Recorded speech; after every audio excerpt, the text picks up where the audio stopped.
Hey, what's going on, Guardians? TBL here, and in this video, we're going to be covering how you can solve the quest, The Unsolvable Problem. At least the parts of it that are available right now, rewarding you with the legendary counterpart to the exotic scout rifle, the Polaris Lance. This is actually a time-gated multi-stage quest that will see you working throughout the world space of Mars trying to unlock the secrets of Ana Bray's past. And as you complete these quests, you'll get yourself some legendary Braytech gear, including a legendary version of the Polaris Lance. Let's go ahead and get started. Now, there are a couple of prerequisites before you can get access to this quest. First things first, you will have to have completed the Warmind campaign. And after that, you'll need to have completed all of Ana Bray's quests on Mars. They'll be the Blue Crown ones, the world quests that we're used to in D2. These are the quests that will wind up rewarding you with the Ikelos hand cannon, so if you got that, you're likely all ready to go. Once you've beaten those quests, head back to Ana Bray and you'll be rewarded with the Nascent Dawn 1 out of 5 pursuit quest.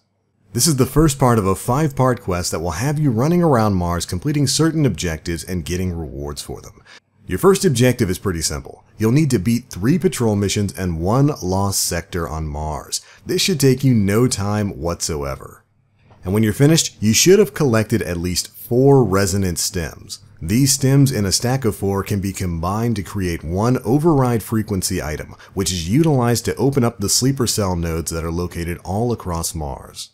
Anyways, once you've gotten 4 of these and combined them into one override frequency, you'll need to find the corresponding sleeper node that this frequency will unlock.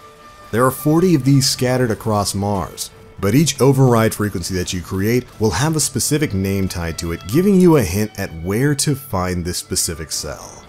So you'll need to go out into the world and find the correct sleeper node to activate with this frequency. It's actually pretty easy. You'll know if you've gone to the right location as you'll hear music playing around the sleeper node itself.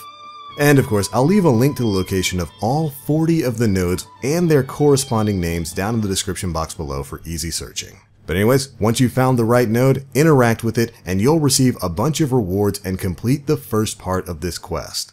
And when you've gotten this far, return to Ana Bray. She'll gift you with a Warmind engram, as well as a new socket diary, which you can turn around, head back to the wall directly behind you, and input the socket diary. This will reward you with the item, The Unsolvable Problem, completing part 1 of this quest and granting you access to part 2. Now, part 1 of this quest was available in week 1, and once we completed it, we had to wait until this week's reset before we were able to get part 2 to the quest. So if you're just now getting started on the Nascent Dawn part 1, you might have to wait a week before you get access to part 2. But anyways, once part 2 is ready, Ana Bray will have the quest marker above her head, so when you go talk to her, she'll grant you Nascent Dawn 2 out of 5, which of course has a new list of objectives for you to complete. Step 1, you'll need to kill 25 enemies using the Valkyrie Javelin. Now, this might seem kind of difficult at first, since generally you can only get the Javelin during Escalation Protocol or during the Warsat public event. So you might have to do a little bit of waiting for either of those events to get started. Or if you get lucky with strikes, you can get the Will of the Thousand strike, where you'll be tasked, of course, with powering up the Javelin and then taking on Zal at the end. That quest is a fantastic opportunity to get your Javelin kills. I was able to get them all done within one run of that strike. So if you get lucky enough to get that strike, or if that's one of Ikora's meditations, that's a great way to get it done in no time flat. Anyways, once you've gotten the 25 kills with the Valkyrie, you'll move on to step 2. You'll need to complete the heroic adventure, Psionic Potential. During the first week that this quest was available, the modifiers for that adventure were Momentum and Brawler, so it was pretty easy to just kind of run around, keep your health up, and melee everything in sight. But anyways, make your way through the adventure, defeat the Scion Flares towards the end, and once you've completed it, your next step will be to head to the Ma'adim Subterrane Lost Sector.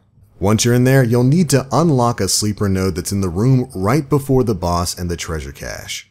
You won't need any override frequencies for this node. As long as you've got the quest on this step, you'll be able to open it right up. And once you've unlocked the sleeper node, you'll now have the Diary 2 out of 5 quest, which you'll need to take back to the Clovis Bray facility and sock it into the terminal near Ana, just like you did with the previous memory.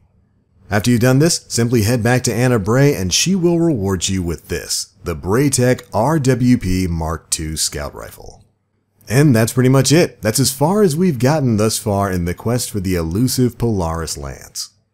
So let's take a look at the scout rifle. The Braytech RWP MK.II is a high-impact scout rifle that deals solar damage and will come at level 345 for your reward.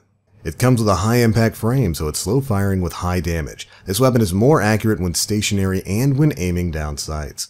It's got small bore for increased range and increased stability, tactical mag for slightly increased stability, increased reload speed, and slightly increased magazine size, Zen moment where causing damage will increase the weapon's stability, and finally, triple tap, where rapidly landing 3 precision hits will return 1 round to the magazine from reserves. And there we go, that's how you can complete the first 2 parts of the Nascent Dawn quest. Now, given the fact that they are called 1 out of 5 and 2 out of 5, it looks like this might be a 5-part quest that is very likely going to reward you with the exotic Ana Bray scout rifle, the Polaris Lance. We will of course continue covering this quest as it goes on and all the items you'll be able to get for it, so make sure you're staying tuned right here. But that's going to be it for this one. Thank you all so much for watching. Hopefully you get out there and enjoy the new Braytech scout rifle. I think it's pretty cool.